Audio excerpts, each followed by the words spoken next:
Hello,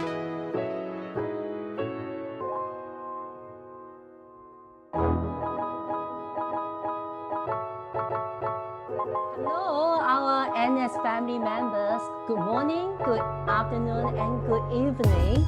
Welcome to our ISNS Wisdom. I'm Mandy Chai, the chairlady of ISNS Institute of the Greater China. I'm the host for this event today. And someone asked me why we run ISNS Wisdom in every 2 months. The answer is because we are refreshing, recharging, and reconnecting here and now, aren't you? The first one, refreshing and knowledges, recharging and inspiration to learn something new. So today's topic, you might be very familiar meta-state model. The topic is the unexpected expressiveness of the meta-state model. As we all know, meta-state model, it is our foundation and distinctive model for NeuroSemantics, and that takes NLP to a whole new level, systemic thinking and operating. And now I am in a very curious, exciting seriousness learning stage to expecting what I will learn something new in the meta-state model again. So we are always in a state. What is your learning state prepared in this session? So the second one is our reconnecting time from different ISNS institute over the world.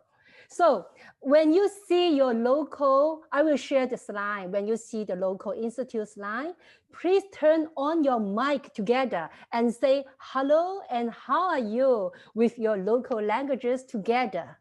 So let me share the screen now. Share.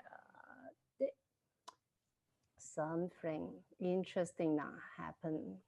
Okay. Share the screen now, okay? So when you see your country or your institute, please say hello in your language and how are you? The first one, let's reconnecting, is Institute of NeuroSemantics, the Greater China. Hello， 我们现在来说一下，大家听到吗 ？Hello， 苏神。Hello， 大家好。我们用普通话，大家好。大家好。Yeah, we are speaking Cantonese and Chinese. Say how are you? 大家好。Okay. Yeah. Thank you so much, everybody. 你们好, you are okay. So the current person is Mandy Chai, is myself. So the next one, the institute from Indonesia. Hi. Halo. Hi. Hello. Apa kabar? Hoi. Okay, thank you so much, all Indonesians.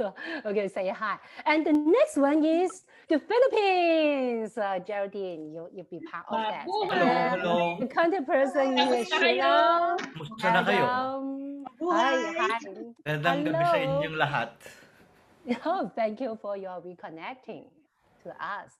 And the next one is NeuroSemantics Institute Malaysia. Hello, Masuki. Hello. Apa kabar? Everyone. And Elvish, are you here, Elvish? Are you? All right.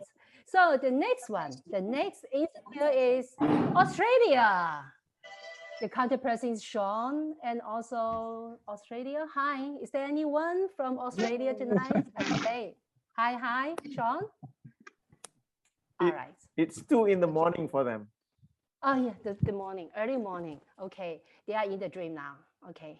The next one is Institute of NeuroSemantics, Asia, Middle East, and North Africa. Mohammed is the contact person. Hi, Mohammed.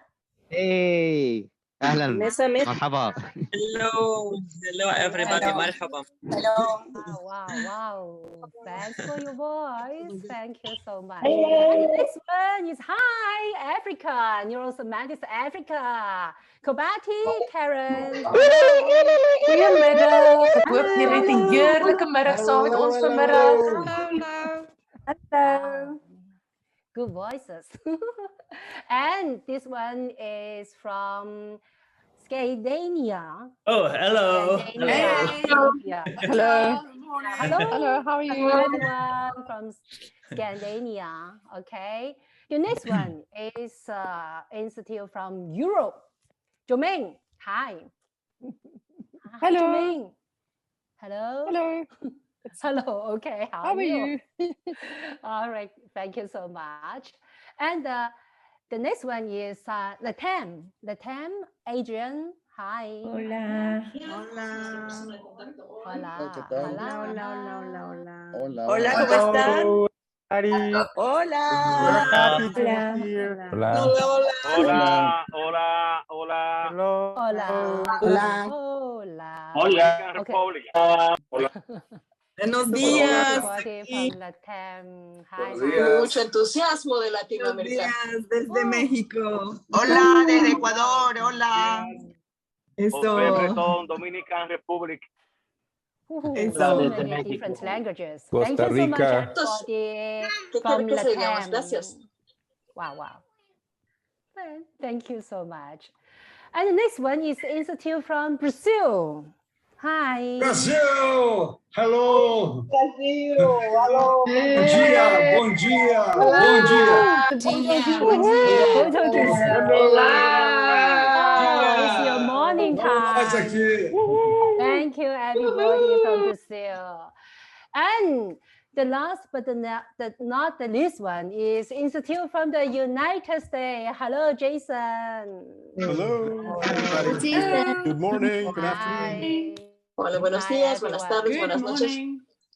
Yeah, thank you so much, everyone Muchas from gracias. the United States. And Jason will be our Motorola, not Jason va a Motorola, ser nuestro presentador. moderator today, okay? So let me finish the share and we get the start. Okay. Okay, so we come back. When we come back, just give me 1 minute. I keep my time, 1 minute to state the basic ground rules today. The first one, Michael's presentation time is around 17 minutes, including answering the questions. So if you have the questions in the process of presentation, please write down on the chat room. Start with label question first. And if time is limited, Jason will choose the most relevant questions. So if we don't answer your question, maybe you have time to ask Michael, to email Michael. And the next one is let everybody mute your mic in the process of presentation. And because we will take photo at the end of this session, so please stay until the end so that we can take a group photo together. And so those are the ground rules in 1 minute, okay? And now, here, as a refreshing and recharging NS knowledge learners, when you are watching and listening to the unexpected, extensive of matter states model, how will you make your learning to be fun, joyful, entertaining, engaging, informative, and experiential? All right, it's time. 9 minutes already. It's showtime. Please join me to give warm welcome to Dr. Michael Hall and our moderator, Jason Schneider. Okay, thank you. Jason, it's your time. Michael, hi. Hello, everybody. Welcome. Good morning, good afternoon, good evening, good night. Thank you, Mandy, for such a wonderful introduction. And it was so great to hear everybody's energy and your languages from your home countries to represent how international our community is together here.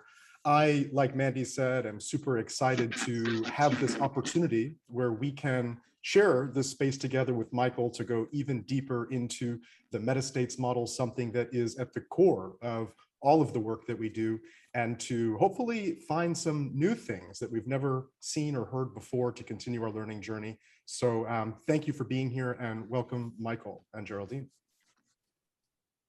Thank you, Jason. It's good to be here today with everybody.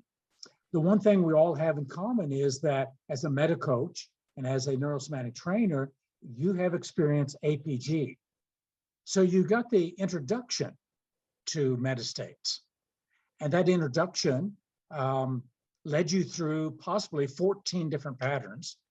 And those 14 patterns are 14 ways of meta-stating yourself. And so what we're going to do as we go through this is to deepen our understanding of metastates, because what you experience at APG was really just the hem of the garment. It was just the beginning.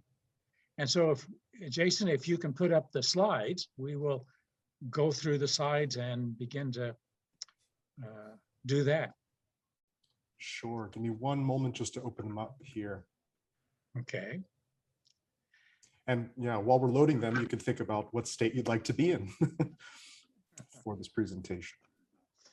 Jason said that metastates is the introduction, is the core to everything we do. And that is true with a vengeance, because after we found metastates, Bob Bodenhammer and I spent time looking at NOP through the lens of metastates. And in that way, we redid a lot of the NOP. We redid the meta programs, the timelines, the submodalities, the strategies. And so NeuroSemantics has taken NOP to a new level by reestablishing the meta level of NOP.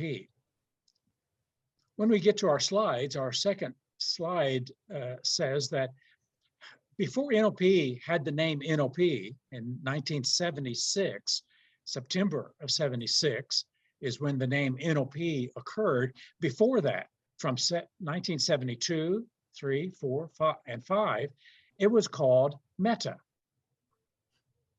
Now, Facebook has gone and tried to reclaim that name, but it was called Meta. And in fact, the Institute of NOP in San Diego at that time was the Meta Institute. And so Meta was a major theme when NOP started. And if you look at Structure Magic, you'll see several phrases like not only the meta model, but the meta position, the meta tactics, the meta commenting, meta questions, meta form. The word meta is used all over those original books. Somehow it got lost. Now the theme of NOP, the question that the founders were trying to answer was, how do these experts in communication, how do these experts do what they do? Above and beyond Gestalt, family systems, and medical hypnosis, above and beyond that, what's going on? And that's what made NOP a meta discipline from the very beginning. Then somehow over the years, the techniques became more important than anything else. And so people started focusing on the techniques, the patterns, the processes, because you could do some real magic with those processes. And so on the slide there, NOP is a meta discipline, and how meta was at the very core of it. Well, many years later, 1994 is when metastates was discovered. And if we have the next slide, what we did with metastates was to take the basic of NOP, the structure of experience, we took it to the next level by looking at the meta level structure of the basics of NOP, which is a state, which is a mind, body, emotion state in reference to something in the world, and how we bring the world in to the movie of our mind and represent it. so that we can take that world with us wherever we go. So the next slide explains the key. And so reflexivity. We say this at APG. We talk a little bit about reflexivity. Reflexivity is reflecting back onto yourself and to your experience. And that's the next slide. Somehow, inside of us, we have this ability to reflect back onto ourselves. Slide just before that one. So reflecting back, you think about your thoughts. You feel about your thoughts. You think about your feelings. You feel some of your feelings. And not only that, but we can take a body position in relationship to thoughts and feelings. This reflexivity is what distinguishes us from the animals. From what we know, this is what animals do not do. But from your prefrontal cortex, you can reflect back onto yourself. And when you do, you create next level experience. And so as we reflect back, then we make a response to our response. And so one way to think about a metastate is it's a second response to your first response. So if your first response is you're frustrated because something didn't work the way you wanted it, and what's your second response? That is key. That reflexivity is key to who you are and your experience. If to frustration, you get angry, anger at your frustration, you're in a worse state. If to frustration, you access a state of learning and you're in a curious, frustrated state, you'll keep learning. So the most important thing about you and your everyday experience, me and my everyday experience, is the response we make to our response. And it doesn't occur just one level. After you're angry at your frustration, how do you respond? You feel ashamed? Or do you feel curious now? So up the levels it goes, and this is the structure of subjective experience that we're exploring and delving into with metastates. So we're responding to a state with another state. It creates a richer and more textured experience. Now, that's critical. If you want to create, to design, custom design states that are rich, that are textured, that are nuanced, then bring another state to it, and another state, and another state. So every state you do, every second state you bring to a first one, qualifies it, modifies it, and creates new textures. And so simple ones, joyful learning, respectful anger, calm fear, playful curiosity. And of course, the levels go on and on, so that we have a lot of ability to construct just the right designed state that will help you to experience what you need to experience. So let's go to the next slide. If I may, Michael, it's just, to punctuate what I'm hearing from you is that, metastates, primary states are our response to the world. So things happen in the world, we respond to the world, but our response to the world, not only is that what we're referring to as a metastate, but that's one of the things that makes us uniquely human. Is that right? Exactly. Yeah, exactly.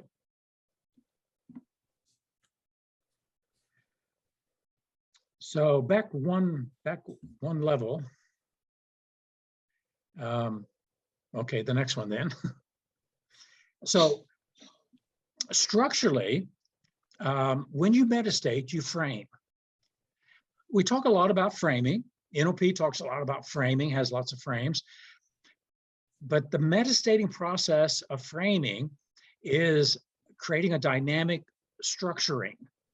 It's not a structure in the sense it's static and it stays, it's dynamic. And so using the word structuring, you're structuring it, it's how it holds itself in place at that moment. And we're layering And because it's a system, here's a principle of systems thinking. You cannot do one thing in a system, because when you do something, other things are happening. And that's true with metastating. Other things are happening. When you metastate, you bring one state to another. You're working with feelings, emotions. You're working with thoughts and cognitions. You're framing. You are texturing. So much is going on at the very same moment. So this is the framing aspect of metastating.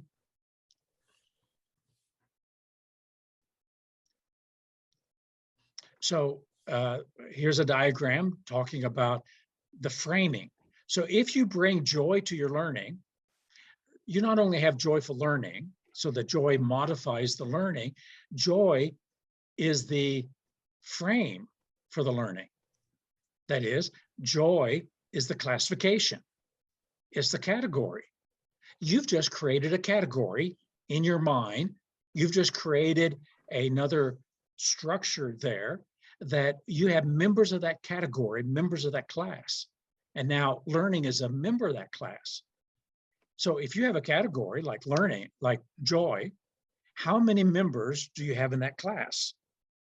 So here is something about metastates that is hidden to most people, and they don't realize that we're setting up categories in the mind. Be careful of the category you set up. If you bring failure to your learning,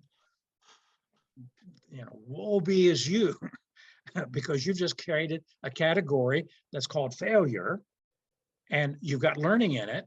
And what else are you going to put in it?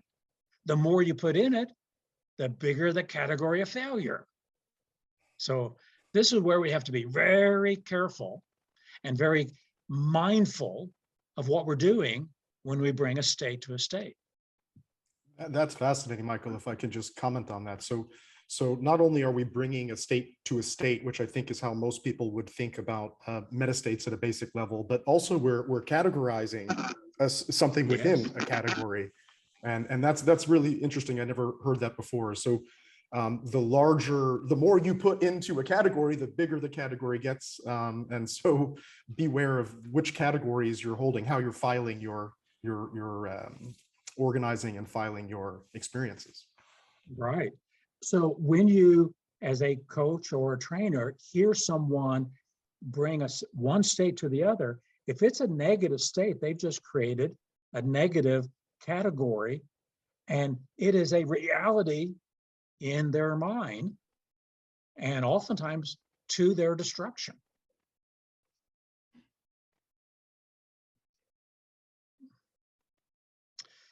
Question that always comes up, and this is a big myth and misunderstanding in the field of NLP to this day. I get this still constantly. You trainers probably get it, is going meta dissociation. And in big, bold letters, the answer is no. And the reason is because of what Mandy said earlier. You're always in a state. And when you step out of one state, you're stepping into another state. So this word dissociation is not literal. You do not step out of your body. I have asked people for years, if you can dissociate, step out of your body, please do so now, and go over there to the other side of the room. Leave your body here. Well, it's not literal. What we're talking about accommodatively is that they have brought a state of numbness or pure observation or feeling not like myself to whatever their experience is. Usually a traumatic experience. They don't want to feel it, so they numb themselves, or they just observe and become like a Mr. Spock. So dissociation is not what we do when we go meta.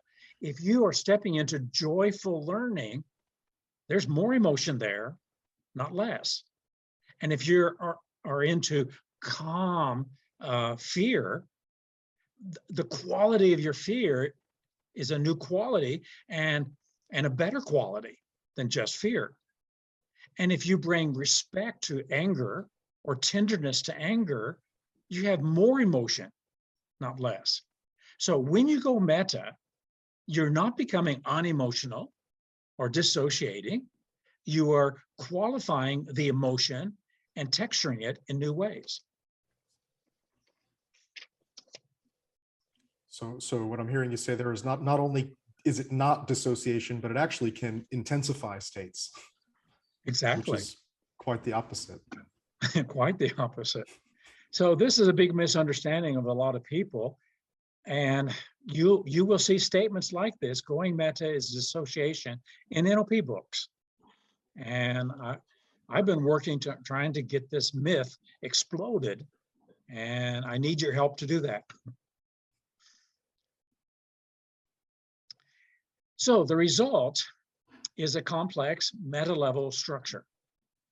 When you metastate, you transcend out of the anger into the joy, but you keep the anger. So it's transcending and including. So it's not getting rid of things. Here's another big myth in the field of NLP. Oh, metastates is collapsing of anchors. Well, that's not. Collapsing, you would be on a horizontal level, bringing this state of stress to this state of calmness and trying to experience both simultaneously. But that's not what we're doing. We're bringing the calmness to the stress. So it's calm stress, which probably is the Gestalt of alertness or mindfulness. So we have a different word. It's not collapsing, it's coalescing. The higher level coalesces, it filters down through and into the previous state. And what happens is the joy gets into your learning. And if you've done that year after year, decade after decade, you probably cannot pull the joy out of the learning, or the respect out of the anger, or the calmness out of the fear. That it is embodied. It is in neurology. It is integrated into not only who you are, but your way of being in the world. And so this creates Gestalt states that we'll get to in a little bit, the embodiment. So the coalescing, how long does it take to coalesce? Well, you have to do it enough so that it's not just something in your head, it is now integrated, and your nerves feel it, your muscles feel it. It's in muscle memory. This is one of the mistakes a lot of people have made about metastates. They do a pattern once or twice, and they think they've got it. You've got to keep doing it and doing it and doing it, transcending and including again and again until it gets in muscle memory. Then you don't have to remember it because it's your way of being.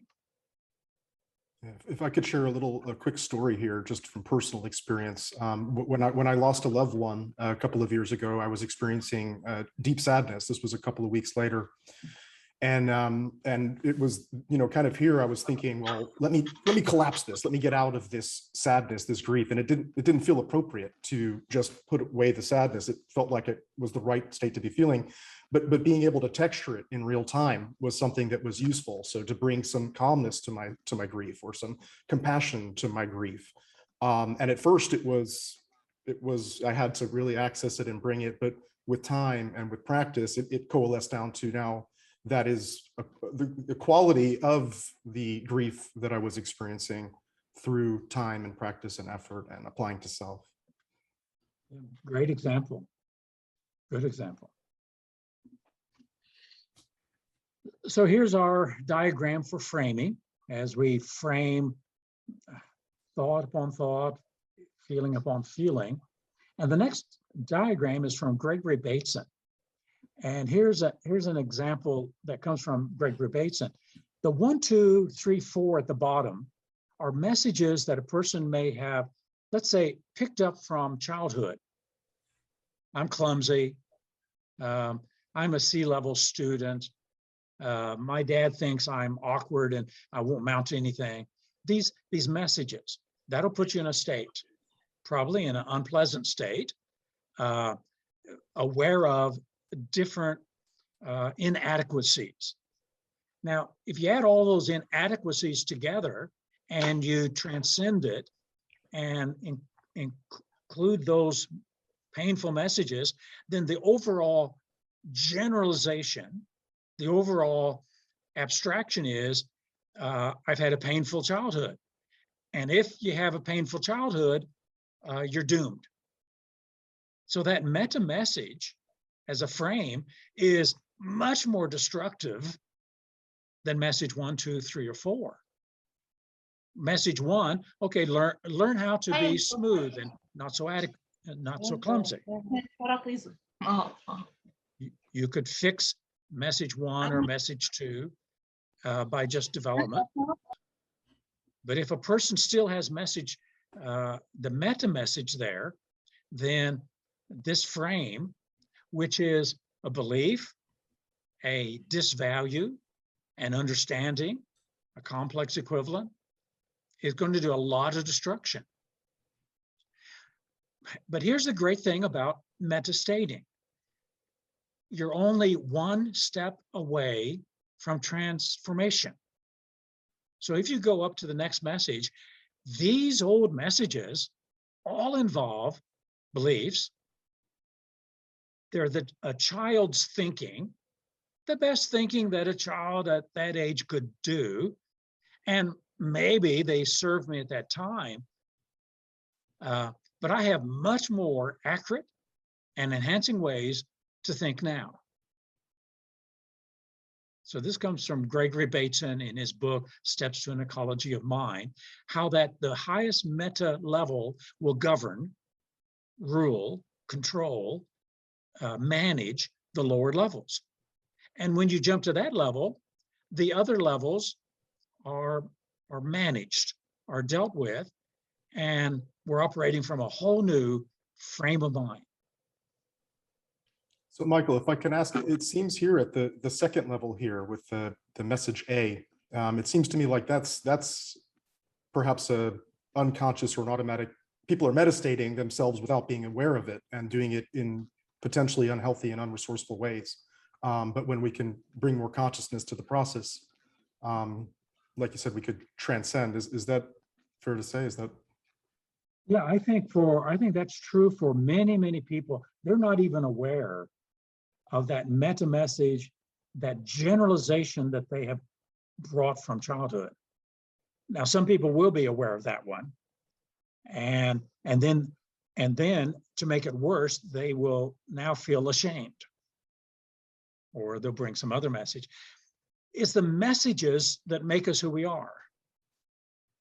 Each of these messages are meanings that a person has made, and the meanings you make are the emotions that you're going to feel.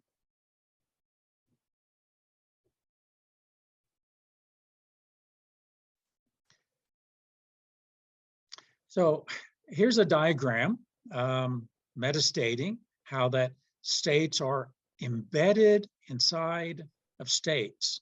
So it's a little different diagram. It portrays the systemic nature of metastating and the layering effect. And so here, upon anger and upset, we're bringing relaxation and calmness, and then to that we're bringing appreciation. And so the layering, if you think of it dynamically, I know that the diagram is static. It's just a frozen picture.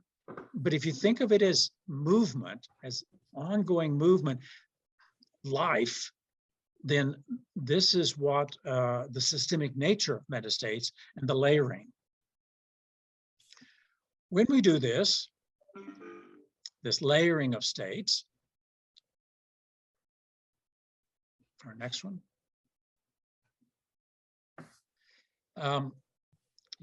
So if you do layering of learning, you've created meta learning. Now not only have learned something, you know how to learn. Thinking about another person's perspective puts you into what we call an NOP, second perceptual position. Now, when you do second perceptual position, you're metastating yourself with what you think the other person is perceiving. You may be wrong, but you're still trying on what you think are that other person's thoughts. That's where if you open up communication and have dialogue back and forth, you can get their actual thoughts. And then when you think, you can actually be using their perspective. And that creates rapport, that creates connection, that creates bonding between people. When you think about a relational exchange between you and them, and you step back even further, you're in third perceptual position. So as you can see, NOP has incorporated inside of it some basic metastate structures, even though NOP didn't recognize it. That's amazing. So thinking about the perceptual positions as ways of metastating, as different perceptual positions, different frames or perspectives. So the next diagram there, we're constructing these contexts. So here's another way to think of it. Every time I metastate, I am creating an internal context, an internal environment. So my environment at first may be joyful about learning. And then I might put that inside of another context of passionate about joyful learning. And I might put that in another context of committed to passionate, joyful learning. So every metastate sets up inside your mind a context. And that takes us to the next diagram. A metastate is an internal context of a context. Now we know that meaning is contextual. You say anything, the meaning depends on the context. If I say, hi, how are you? If the context is friendship, that's going to be different from a medical context. When a doctor says, hi, how are you? So the context controls meaning. And a lot of the context that controls your meanings and my meanings are not outside, but inside. And so this is contextual structuring of an experience. And now we can ask, in what context are you putting this idea, this thought, this emotion, this experience? The context, you are setting a classification. So if you ask the question, what kind of X is this? What kind of anger is this? Whatever the answer is, you've just identified a context. So if the answer is disrespect, so your anger is in the context of disrespect or respect or kindness or cruelty. So what's the internal context? Then is the hidden area that as a coach, as a trainer, we're going after to find that context. It only makes sense, that person's experience only makes sense with the context that they're using. And you never know what context they're using. And so that is the challenge of communication. So we have a question from the chat here, which from Gerson, which is asking, what sends us to one category or another? So what would drive someone to go to one way of categorizing, I imagine, or contextualizing? The original categories that we all create came from our childhood. That mom and dad said, you can have fun doing this. So now fun becomes a category in my mind. Or you're responsible for this. So now responsibility. And if responsibility is in the context of pain, consequences, then, and so we learn our context as we learn what classifications do people use when they interact and talk, and so we absorb them. And so if your parents talked a lot about success and failure, then those are categories, and we will tend to fill them up. And to that extent, there are categories that are really dysfunctional. Wow. Our next step in metastating and the extensiveness of metastating is how metastates creates Gestalt state. So a Gestalt state is typically two or more metastates applied to the same primary state, and then it becomes something that emerges that's more than and different from the sum of the parts. And that's the next slide.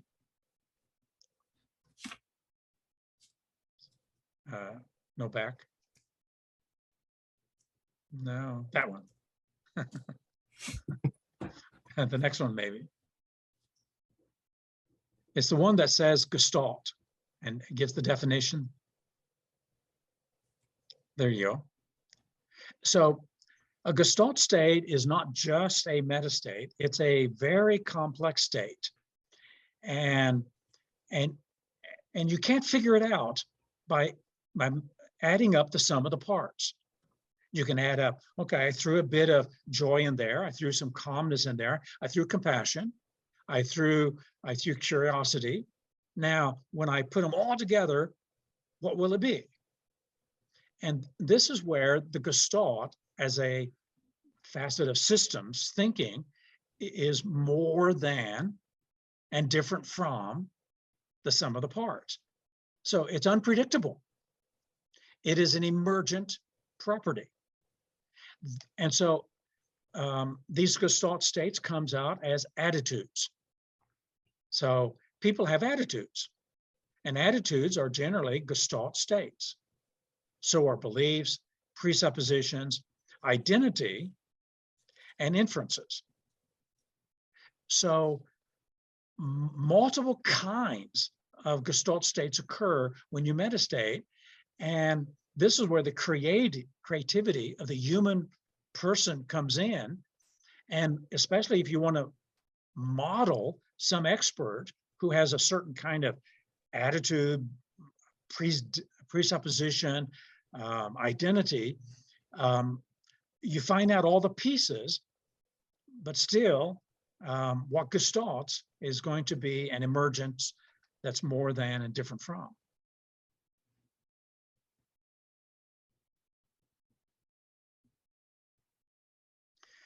Belief is one of those. And so what we do in APG around belief is to identify that it's not a mere thought or a mere proposition. It's not just a cause effect or complex equivalent statement. It's a confirmation of that confirmation about that thought. And so this is what makes it a Gestalt. When a person believes, they don't just think, they don't just know, they believe. And so now much more is involved, a commitment, an intensity, and usually something that's going to affect identity. So we create a belief, which is a Gestalt, and then that belief then goes to belief systems. And so it's beliefs all the way up. It's beliefs about beliefs about beliefs. So that's why in metastates, we ask, what belief is holding this belief in place? So you believe this. There must be a belief above that that's holding it in place. If it's a negative belief, the belief above that will be more negative, and the belief above that one will be even more.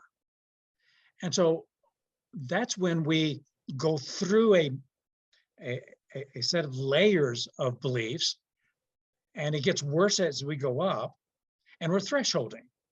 We're pushing it to its limit until we can see all of this is not enhancing, is not working, and all of this may be just pure nonsense.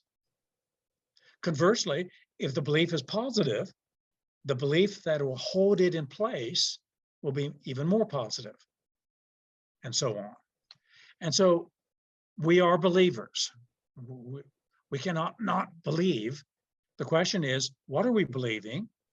And how effective are you at confirming a thought, disconfirming it, so that you're the master of your beliefs, rather than your beliefs managing you? And so could you explain a little bit more about a belief holding a belief in place? So you have a belief and a belief holds it in place, maybe an example of that? So if I believe I can't learn, so if you ask someone, just be with that for a moment, welcome it in, I can't learn this, it's too complex. You must have some belief about learning that holds that in place. Yeah, learning's hard. Oh, so you believe that learning is hard. And this is one example, one member of the class of learning is hard. So learning is hard becomes the belief that's holding, I can't learn this, in place. So let's say learning is hard. Let's say that's a belief. Let's embrace it and hold it in place for a moment.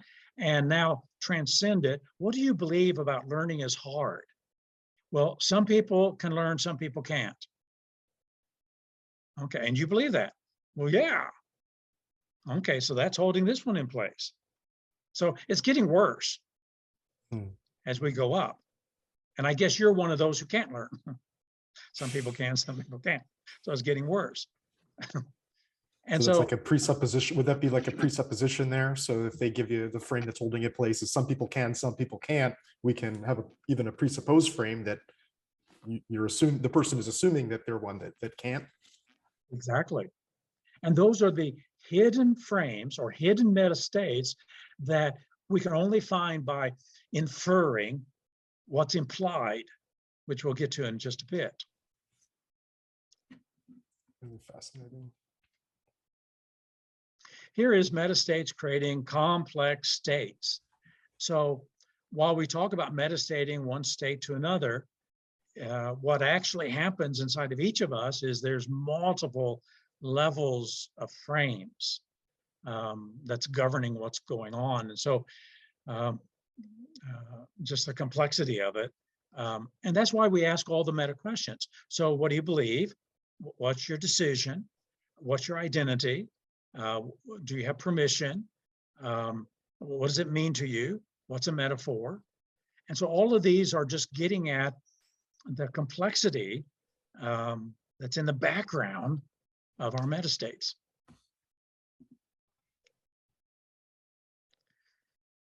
So for long-term states, which cannot be immediately accessed, but have to be developed over time and involving usually multiple strategies, we're now talking about another kind of a complex state that we all want. Here's some examples: health and well-being, wealth and wealth creation, leadership, expertise in a field. So this is where the NOP state accessing model does not work. You know, access a state of health. Step in there, feel it fully, but it doesn't. If you're sick and you got a cold or the flu and you step into the health, it doesn't work that way. So here's a complex state, and it's a gestalt of many, many, many, many things. And it's usually, the real challenge is it occurs over time. And so you access, what are the pieces of well-being? What are the pieces of a healthy heart and lungs? What's the pieces of healthy skeleton muscle and tone and energy so that you can be living, and strengthening your immune system? What do you have to do? What do you have to eat? What do you have to exercise? So and so what strategy do you need so that you can take good care of yourself in your physical body and and eventually be in a state that is healthy, and you feel that well-beingness. So I can't just remember a time when I was wealthy and have all my money come back. It's not going to work that way. Yeah. Yeah. So the wealth is another great example. And this is where people who are caught up into the intention, expectation, belief system, believe that you're a millionaire and keep saying it to yourself and you will be. Well, that it'd be nice if it worked that way, but it doesn't work that way. So it seems to me like something like this might be, it requires more patience maybe, or some other states that might be important for someone to do the long-term states, as opposed to getting derailed and falling off and getting knocked down and giving up and stuff like that. Exactly. So when it comes to the complex long-term states, patience, persistence, perseverance, resilience are all, this is what makes success in those kinds of states. And what will sabotage those states is impatience, victimhood, and other kinds of things that undermine and prevent the person from staying with it. Yeah, and maybe I'm just personally curious. So maybe people, I mean, I think that most people want to kind of get healthy quick, get rich quick. And so how do we counteract that, you know, to go, well, this is a long-term process. It's not gonna, when the next guy is going, hey, I can just do this one thing and you can get it quickly. Just imagine that you're a millionaire and you'll make the money. Anything you could say on that? Well, when we model people who are healthy or wealthy or great leaders or an expert in some field, when we model it, they did not start out that way, and it didn't happen in a month, didn't happen in a year. Usually it's the 10-year rule, the 10,000-hour rule of deliberate practice. So there's lots of research on that, and that's what people need to encounter, the fact that this is a long-term process. And if a person is into it for the long term, then that kind of commitment is what's required. It's easy to explode the myth that it's not get rich quick or get healthy quick, because all you have to do is get someone to try it, and it's not going to work. And I see the last one here, expertise in the field or mastery as well as one of these complex states that exactly takes.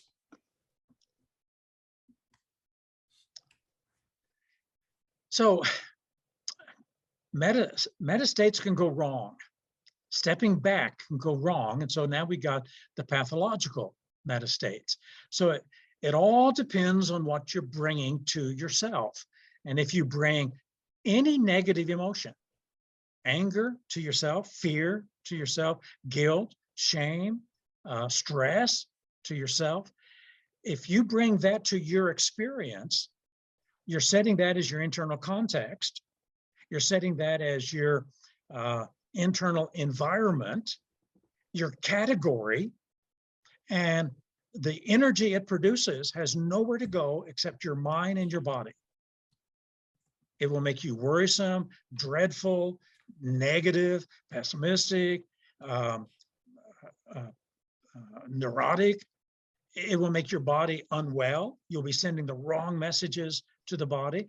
So here's a warning, and what we call dragon states, because they're a real dragon to us, consuming our best resources. So pathological states. The principle in the pathological states is that when you bring a negative emotional state against you, they're great when you bring them to the world. I'm afraid of that dog. I'm angry at that person for what they did. That's great when it's primary state. But when you bring it to yourself in the meta state, then you're turning your energy against yourself. And very destructive. And so this is where I mean, from my experience, where from the APG, for example, permission states or acceptance states can be useful to help to deal with the world directly. Yeah, so one of the things we do in meta states and NeuroSemantics is in emotional mastery, the first thing is acceptance. I'm feeling this. Whatever you're feeling, just embrace it, welcome it, and then trace it back to the meanings that's creating those emotions. And if I can ask also a follow-up here, so because I think a lot of people are trained based on their culture or their family or their environment or whatever to kind of it coalesces in where it's just a default, where I'm just angry at myself or ashamed of myself or not liking myself. And there's this kind of automatic unconscious practicing of that, potentially a long-term complex negative state. What could you say to counteract that, or how can Metastate's model help someone to counteract that? Well, that's a good insight, that the whole idea of coalescing, if you coalesce with a negative meta structure, you are making your way of being angry, aggressive, fearful, paranoid, pessimistic, whatever, and it's getting into your muscles. This is where unlearning and being able to suspend the meaning that created that and cleaning it out becomes such a useful thing. And we have patterns both in NOP and NeuroSemantics for cleaning out someone who's got it coalesced into their neurology. I think this could also be a big aha, or like a how fantastic kind of experience where you realize that, oh, it's not how I am or who I am. It's something that it's the same practice to undo or to put something better than it is to get this in. It's the same, it's not part of you. It's just what you've been practicing is what it sounds like to me. Exactly. Yeah, it's a function of what we've done, not who we are. It's a function of what we've done, not who we are. So now to identify some of the mechanisms that's going on. Obviously reflexivity, which is a recursiveness that creates both positive and negative spirals. So we can be spiraling up, we can be spiraling down, depending upon what we're bringing to ourselves in the metastating process. There's the confirmation. So you can lock in or hold a frame, and you can unlock it by the disconfirmation, the opposite. But the confirmation process is something we humans do. We're always confirming and disconfirming. And this is how some people get so locked in to not changing. And so here's just a mechanism. If you can practice depression for 16 years, you've got a great neurological mechanism inside your head. Let's just throw some better content in than depression. Let's bring happiness in or something. The abstracting process, we take from one level, we move up to the next level, we abstract or generalize.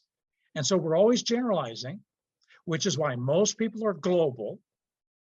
And while this can create layers upon layers, if you're not abstracting properly, which is what the meta model is about, then you're creating deletions, distortions, and generalizations, and the layers will not support you and help you. We've got the process of coalescing that we've talked about and how it gets into neurology. Identifying is another process, a metastate mechanism. We're always identifying with things, and our language dooms us to this when we say I am or he is. And so identifying is a personalizing and a investing of our ego into something, so it becomes an ego investment. And we have to be very careful about using this mechanism. If we keep it tentative, we'll be a much healthier than if we do not. But the coalescing and the identifying are both installation processes. So inside of metastates are a lot of mechanisms by which we create our personality, our sense of reality, and who we are in the world. So our like you're saying, our coalescing and our identifying with things is what it's embodying patterns that we're practicing, we're doing, whether to our best or to our worst. I have a question here, and yeah, go ahead, Michael. Okay. Sorry. As trainers and coaches, I would recommend practice becoming skilled at recognizing these mechanisms in the people you work with. Is the person using their reflexivity in a healthy or unhealthy way? The spirals that they're having. Listen to and catch how they confirm, disconfirm, how they abstract, how they coalesce. These are mechanisms, and if you're working with them, you're really working at a meta level of structuring instead of the content of whatever they're offering. How fantastic. So we have a question here in the chat. Let's see here. I found meaning and state in metastating. It looks like the process, let's see. It looks like the process in matrix is the context mentioned before intention. I'm not quite following. I found meaning and state in metastating. It looks like the process in matrix. Oh, the processes. So maybe meaning, state, and intention are the processes in the matrix model, if I'm following properly. Is context that you mentioned before, is that intention? Yes and no. So these mechanisms of metastates are the process, the matrix processes, which is state, meaning, and intention. And so that's how the thing is being created. Intention is another one of these higher level mechanisms. We are intentional, and we set intentions. We have a sense of the future and direction, and it's one of the mechanisms that are built into every thought, every feeling.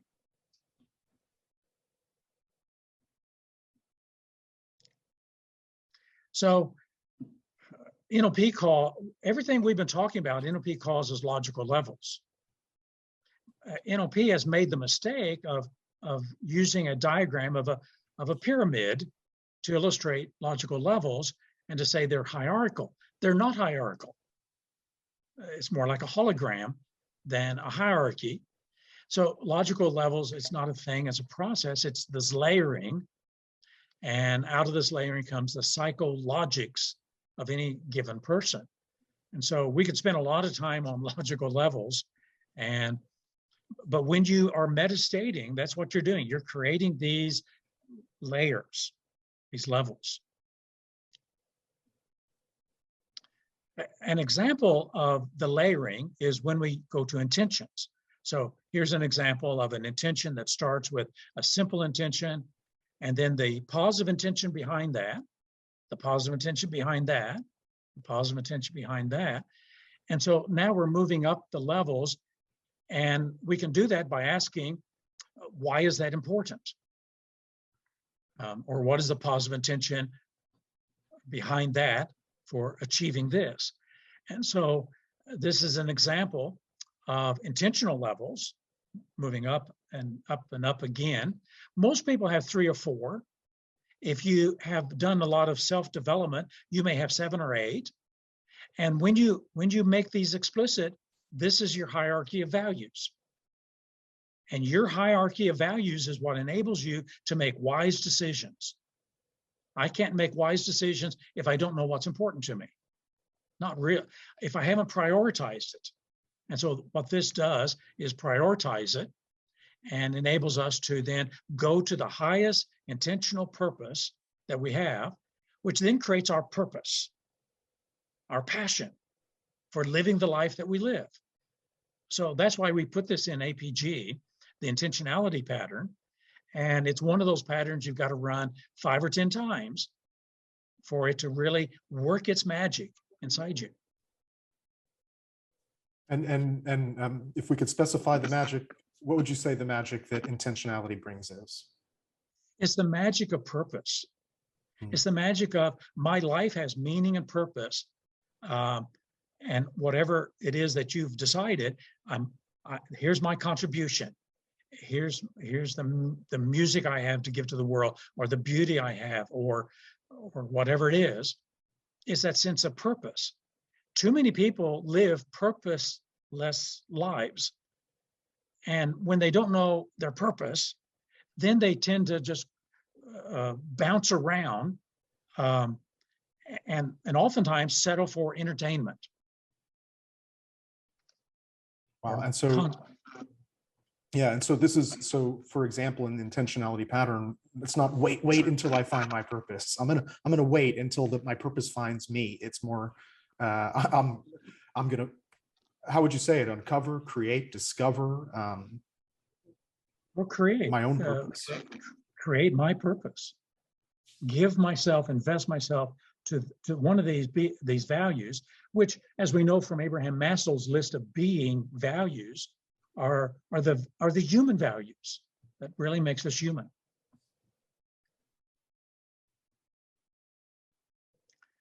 And once again, here's something that, as a person who uses metastates, lock this in your mind. Transformation can occur at any given moment. The next time you ask the person to step back, that transcending and including, that step back may be the magical moment in which they get perspective. They gain the insight that they needed. And it can occur at any given moment, any given level. You never know. So I am constantly surprised at the moment when the magic occurs. Because as much as I can track with someone, what's going on inside them is really unique and special to them. And so this is the delight of meditating with someone as you take them in and get them to step back. I just want to hold this for a moment. So could you give an example maybe of I don't know, like a transformation or a magic occurring at an unexpected moment? So Gina Devos was a dance therapist in Chicago, and she found metastates, one of my publications, back in 1997. And she decided to use dance therapy as a metastating process. So someone came in who was depressed, and she said, dance depression. They would dance depression. Then she would say, okay, you come over here and stand. Watch me do what you just did. So now they're observing their depression dance in her. She'd come back. What did you think or feel about me dancing that way? And they would say, shameful. Okay, dance shameful. They would dance shameful. Then she would dance shameful. Come back. What do you think about me dancing shameful? So it would go on a level or two. And then at one point, it would always break. That is so ridiculous. That is so silly. And they would break out in laughter. And so there's the step back. It broke the trance. It broke the hypnotic trance of being in depression, shameful depression. That's amazing.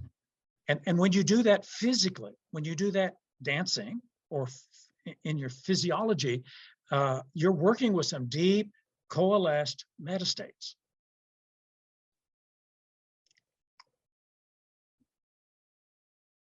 So, Michael, are you going to teach a meta dancing anytime soon? I'm leaving that for Geraldine. She's a great metastate dancer.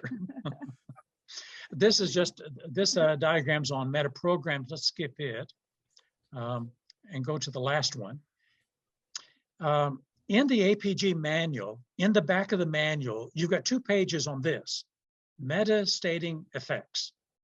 So when you bring one state to another state, what happens? We can amplify, reduce, solidify, loosen, qualify, distort, negate, etc. 16 different kinds of interfaces. And so this is why you never know what's going to happen when you bring a state to a state and you ask someone to step back. All kinds of incredible things can happen. And so you have in your hands the ability to amplify a person's experience, reduce that experience, seed a response potential, focus their attention, put them in a trance. I mean, you've got the ability with metastates to do so much. And I put that list together in 1996. I haven't updated it since. If I was to update it, I think there would probably be a whole lot more that we could add to that. And this is where the metastates model is still in position to grow. And I'm looking for the trainers and the meta coaches to help us grow it, because there is so much more than what we have said. So I have a question in the chat here from Irwan. He's asking, is the genius state a metastate? What textured genius state? Yes, of course. In fact, when we do the APG in stages, that's one of the manuals that are available to the trainers, APG in stages. You start with the genius state, and then you bring intentionality to it, then you bring power to it, then you bring self-appreciation to it, then you bring managing emotions to it. And so if you did the APG in stages, you would be metastating the genius state 14 times. So yes, it's very much a rich, textured, nuanced metastate. We also have a question here from Kabadi, is asking, going back to the dance example, does that say anything about the importance of physical movements or embodiment in coaching? Yes, definitely. So we in NeuroSemantics ought to be engaging people's bodies much more than we do so. So as soon as a person is expressing a state, get them to embrace it, positive or negative, embrace it. Notice their breathing, notice their face, notice the muscle tension. Just go through the whole range of all the kinesthetics, and then have them step out and notice it. And if they're stepping out of a negative state, I mean, you've just done some magic. Let's step out of that into joy. Let's step out of that into appreciation. Let's step out of that into your power zone. So, meta coaches should not be glued to the chairs. No glue. Be ready to stand up and start getting people to activate and mobilize the neurology part of neurolinguistic program. And we also have a question here from Christian, which is asking, how can we help expand this for you, the meta states, and what can we do to support that is the question. Well, I think the more you play with the model and you use it in your coaching, you use it in your training, you will start catching some structures that we have not made known yet. And so when you work with someone and they've got this is where, just to come back, because we can put in different elements into something, and then what's going to result is more than the sum of the parts. Then when you're working with something, and let's say envy, what's the structure of envy? What's the structure of jealousy? What's the structure of I give up? So there's so many structures that we have not made explicit, the elements and how they come together, and what one intervention or maybe a couple interventions can just mess it up so that it can't operate in the way it's been operating. And so I think, just given how so many people are working with so many people on so many different things, there's still that discovery mode to find.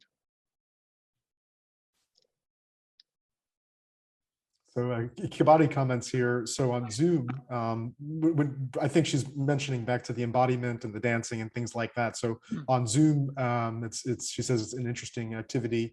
We need to structure our cameras and frame for movements with the clients. Yeah, let's just pray that we get over this online training stuff and the COVID goes away and we can get back to normal and we can touch each other and hug each other and kiss each other instead of seeing each other's face on computer screens. I think we've had enough of that. Meta, yes. We have here also from Alfonso, metastates can be represented in the different arts. It's not really a question, it's a comment, but maybe you could say something about that. Metastates in art? Well, so every great artist is taking some piece of humanity, whether it's sculpture, whether it's painting, whether it's music, whether it's something much simpler, and then bringing something to it, usually curiosity and playfulness, and out of that comes creativity and innovation. And so, yes, without stating the person who is working with something. So now it becomes a matter of what to bring and what kind of new creativity. Metastating by its very nature is a creative process because you're transcending and including. And as you put these elements together, you are texturing something, and it could be something new that no human being has experienced yet. That's where the expansiveness of this could grow. That who knows what designer states we could co-create with each other if we just put our heads together. That's amazing. So metastating as a creative activity. I see all the institutes as possibilities of being think tanks. That all the institutes have a part of the institute that they get together for no other purpose than let's throw out wild and crazy ideas and just see what can come of it that we can offer to our community, our country.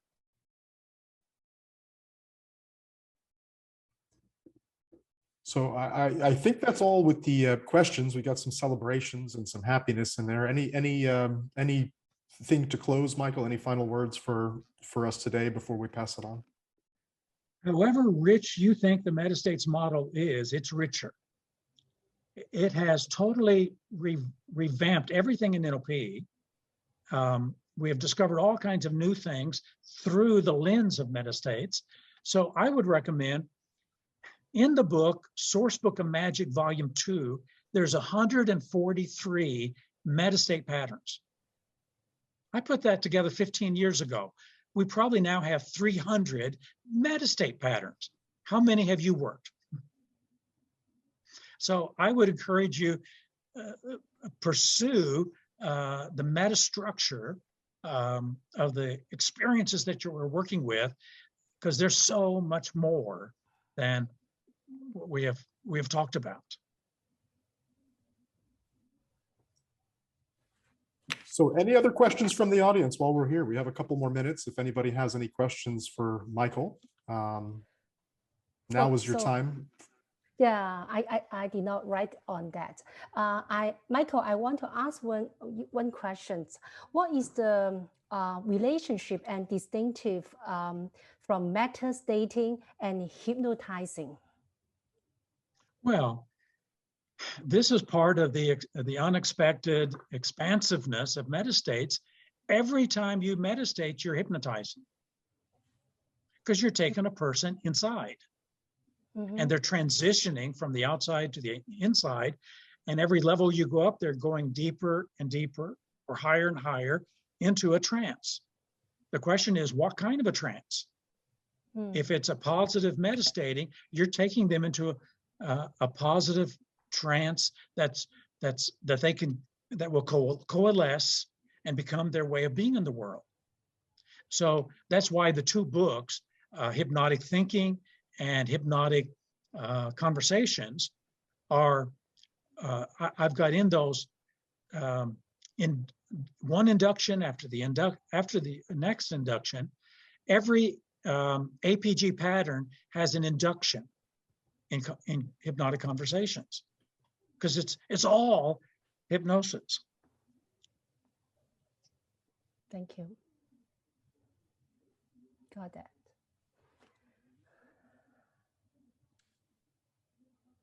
Well, if there's no other questions, we could pass it back to you, Mandy. Okay, thank you. So thanks a lot for Michael and Jason to bring us to a deeper and more insightful of meta states model. So my takeaway is in this session, in the meta stating process, it grows the trance. So we are always only one step away from transformation. So what is your takeaway to today for this subject? So this is the last, probably the last ISNS wisdoms in 2021, right? So for the next one, we will meet again in 2022 for ISNS Wisdom next time. So thank you so much for everyone. So appreciate all of you, even we are in different parts of the planet and different time zone. We are here to be gathered, to refresh, recharge, and upgrade our NS knowledges. So maybe Mohammed, is it this time to take picture now? It's time? Yes, Marzuki will take the picture for us, I think. Oh, Masuki. Hi, Masuki. Yeah. Are you ready for taking photos? So this is the, thank you everyone. Yeah. We are ready to take photos now. Yeah. And please turn on do not your put camera. anything in your chat box. I'm giving you 15 seconds to do up your makeup so that you look the best that you want to. Yeah, whatever it is that you need to do. So everyone, I'm going to take, because they are all together 6 screens. So just hold your pose, freeze your smile, and let's begin. Also, please stop writing something in the chat room because it pops up under there. Okay, next one.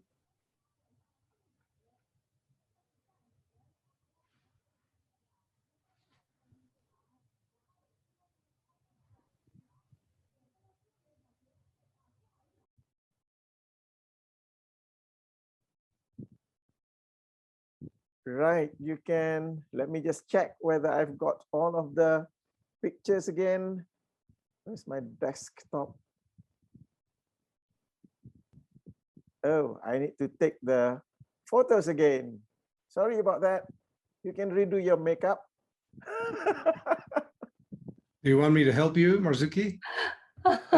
Yes, David, somehow it's not working for me. Go ahead, David. No worry. Do. I have only 3 screens, so I think it's better if I take the pictures. Ah, okay.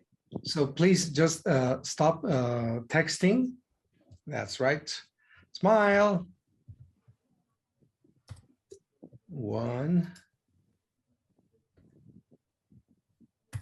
2, and 3. There we are. That's it. See you soon at NSTT, many of you. And also in December 11, we will have another online session, ISNS Community Gathering, December 11. That will be closing our year 2021. So see you, everybody. See you there, December 11. Bye-bye. See you all. Bye-bye. Bye-bye. Bye, everybody. Thank you so much. Gracias. See you. Gracias. Gracias, Michael. Gracias a todos. Bye. No. Bye-bye. Thank you. Bye. Bye. Gracias.